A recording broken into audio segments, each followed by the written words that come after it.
শিৱসাগৰত অনুসূচিত ছাত্ৰ সন্থাৰ কাৰ্যনিৰ্বাহক সভা নৱ প্ৰজন্মৰ বাবে নাটক ভাওনা কৰ্মশালা আৰু বিনামূলীয়া নিযুক্তি প্ৰশিক্ষণৰ সিদ্ধান্ত শিৱসাগৰ প্ৰেছ ক্লাবত সদৌ শিৱসাগৰ জিলা অনুসূচিত ছাত্ৰ সন্থাৰ এখন গুৰুত্বপূৰ্ণ জিলা কাৰ্যনিৰ্বাহক সভা অনুষ্ঠিত হৈ যায়।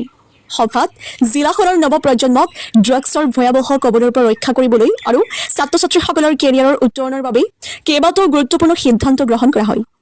সিদ্ধান্ত মৰ্মে অহা 15 জুলাইৰ পৰা দৈ কলাংগাঁও বৰনামঘৰত এখন ভাওনা কৰ্মশালা আৰু 18 জুলাইৰ পৰা শিৱসাগৰত 13 দিনীয়া এক নাট্য কৰ্মশালাৰ আয়োজন কৰা হৈছে। ড্ৰাগছৰ বিৰুদ্ধে সচেতনতা সৃষ্টিৰ লক্ষ্যৰে মুক্তাব হুছেইনৰ ৰচিত পৰাশ পৰাণ গগৈৰ পৰিচালনাত এনকাউণ্টাৰ নামৰ নাটকখন মঞ্চস্থ কৰা হ'ব। ভাওনা কৰ্মশালাত বুবুল হাজৰিকা আৰু পৰাগ দাসে মুখ্য প্ৰশিক্ষক হিচাপে দায়িত্ব পালন কৰিব। আনহাতে অসম চৰকাৰৰ নিকা নিযুক্তি প্ৰক্ৰিয়াৰ সৈতে সংগতি ৰাখি ছাত্ৰ সন্থাই APSC অৰ্থাৎ তৃতীয় আৰু চতুৰ্থ বৰ্গৰ পৰীক্ষাৰ্থীসকলৰ বাবে প্ৰতিমাহে বিনামূলীয়া প্ৰশিক্ষণ কৰ্মশালাৰ আয়োজন কৰি আহিছে। আজিৰ কাৰ্যসূচীত সমল ব্যক্তি হিচাপে লখিমপুৰ ডায়েট কলেজৰ অধ্যক্ষ ডক্টৰ পৰাশ কুমাৰ ভাগৱতী উপস্থিত থাকি প্ৰতিযোগিতামূলক পৰীক্ষাৰ প্ৰস্তুতি আৰু উচ্চতৰ মাধ্যমিকৰ পাছৰ সঠিক কেৰিয়াৰ নিৰ্বাচনৰ ওপৰত ছাত্ৰ ছাত্ৰীসকলক মাৰ্গদৰ্শন কৰে। উক্ত অনুষ্ঠানত মাল সম্প্ৰদায়ৰ ৰাজ্যিক সাধাৰণ সম্পাদক ৰামু দাস, হীৰা সম্প্ৰদায়ৰ প্ৰতিনিধি অংক হীৰাৰ লগতে সদৌ অসম অনুসূচিত ছাত্ৰ সন্থাৰ কেন্দ্ৰীয় সমিতিৰ সাধাৰণ সম্পাদক মৃদুল দাস, জিলা সভাপতি কুণাল প্ৰতিম মুক্তিয়াৰ আৰু সাধাৰণ সম্পাদক দীপাংকৰ দাস প্ৰমুখ্যে কেন্দ্ৰীয় তথা জিলা পৰ্যায়ৰ বহুসংখ্যক বিষয়ববীয়াই অংশগ্ৰহণ কৰে। ছাত্ৰ সন্থাৰ এই সমাজমুখী পদক্ষেপক কেন্দ্ৰীয় নেতৃত্বৰ লগতে উপস্থিত ৰাইজে ভূয়সী প্ৰশংসা কৰে। আজি শিৱসাগৰ প্ৰেছ ক্লাবৰ সদৌ শিৱসাগৰ জিলা অনুসূচিত ছাত্ৰ সন্থাৰ পুৱাৰ ভাগৰ পৰা শিৱসাগৰ জিলা কাৰ্যনিৰ্বাহক হয়। কাৰ্যনিৰ্বাহত বহুকেইটা সিদ্ধান্ত লোৱা হয়। তাতে তেখেতলোকে কয় যে জুলাই মাহৰ 15 তাৰিখৰ পৰা আমি ভাওনা কৰ্মশালা দিয়া হ'ব দৈগিলাংগাঁও বৰনামঘৰত, আৰু তাৰ সমান্তৰালভাৱে নাটক এখনৰ কৰ্মশালাও কৰা হ'ব। সেই তাৰিখটো আমি সিদ্ধান্ত কৰা নাই, তথাপি আমি 18 তাৰিখ মানৰ পৰা ভাবিছোঁ 18 তাৰিখ মানৰ পৰা খুব 13 দিনীয়া এটা নাটকৰ কৰ্মশালা হ'ব আৰু ভাওনাও কৰ্মশালা হ'ব।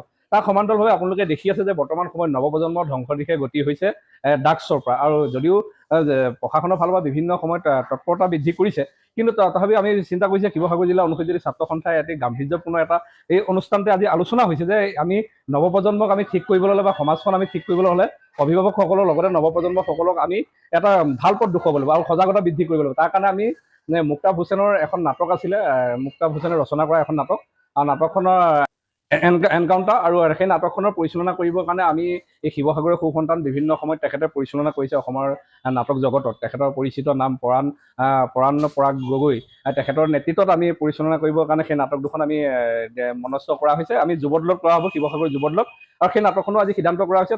খুব সোনকালে চৰিত্ৰসমূহ বিতৰণ কৰা হ'ব, আৰু এনকাউণ্টাৰৰ জৰিয়তে এনকাউণ্টাৰতে গোটেই কথাখিনি সোমাইছে যে সমাজৰ ব্যাধিত কেনেদৰে আৰক্ষী প্ৰশাসনৰ বা চৰকাৰৰ প্ৰশাসনৰ কৰিবলগীয়া আছে। সেই নাটকখনৰ জৰিয়তে এটা ভাল চৰিত্ৰ উপস্থাপন হৈছে, আৰু সেইকাৰণে আমি আশাবাদী যে সেই নাটকৰ জৰিয়তে যাতে আমি অভিভাৱকসকলক ছাত্ৰ ছাত্ৰীসকলক এটা ভাল পথ দিব পাৰোঁ। আৰু আমি ভাওনাৰ যি ভাওনা কৰ্মশালা কৰিবৰ কাৰণে অভিজ্ঞ বিভিন্ন সময়ত ভাওনা চৰিত্ৰ ৰূপায়ণ কৰি তেখেতলোকে অসমৰ শ্ৰেষ্ঠ চৰিত্ৰ হিচাপে তেখেতে অসম চৰকাৰৰ পৰা আৰু বিভিন্ন সময়ত তেখেতলোকে যি সন্মান, সেই সন্মান পাই আহিছে। আমি বুবুল হাজৰিকা আৰু পৰাগ দাসক আমি দায়িত্ব দিয়া হৈছে, তেখেতলোকে ভাওনা অভিনয় কৰিব, ভাওনা যি কৰ্মশালা হ'ব তাত তেখেতলোকে মুখ্য প্ৰশিক্ষক হিচাপে থাকিব।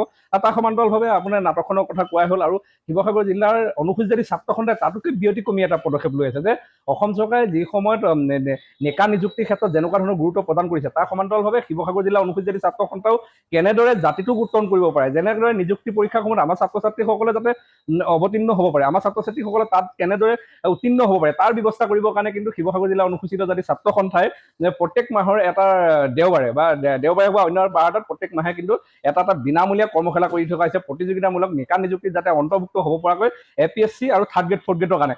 আজি এই শিৱসাগৰ প্ৰেছ ক্লাবত সদৌ শিৱসাগৰ জিলা অনুসূচিত ছাত্ৰ সন্থাই এজন সমল ব্যক্তি হিচাপে লখিমপুৰ ডায়েট কলেজৰ প্ৰিন্সিপাল মাননীয় পৰাশ কুমাৰ ভাগৱতী ছাৰ, ডক্টৰ পৰাশ কুমাৰ ভাগৱতী ছাৰক আজি নিমন্ত্ৰণ জনাইছিলোঁ, আৰু তেখেতে আজি ধুনীয়াকৈ ছাত্ৰ ছাত্ৰীসকল উপকৃত হ'ব পৰাকৈ কেনেদৰে শিক্ষা আয়ত্ব কৰিব লাগে, জ্ঞান আয়ত্ব কৰিব লাগে, সামাজিকভাৱে কেনেকৈ থাকিব লাগে, আৰু তাৰ সমান্তৰালভাৱে 3rd grade 4th grade APSC কাৰণে কি বস্তু প্ৰয়োজন, কোন কলেজত পঢ়িব লাগিব, কেনেকুৱা ধৰণৰ অধ্যয়ন কৰিব লাগিব, হাই ছেকেণ্ডেৰী পাছ কৰাৰ পিছত কি কৰিব লাগিব, ছায়েন্সত পঢ়ি কি কৰিব লাগিব, আৰ্টছত পঢ়ি কেনেদৰে কৰিব লাগিব, কেনেদৰে আমি প্ৰতিযোগিতামূলক পৰীক্ষাসমূহত আমি উত্তীৰ্ণ হ'ব পাৰিম, তাক সকলোখিনি তেখেতে ধুনীয়াকৈ আজি বিতংভাৱে ছাত্ৰ ছাত্ৰীসকলক অৱগত কৰিছে।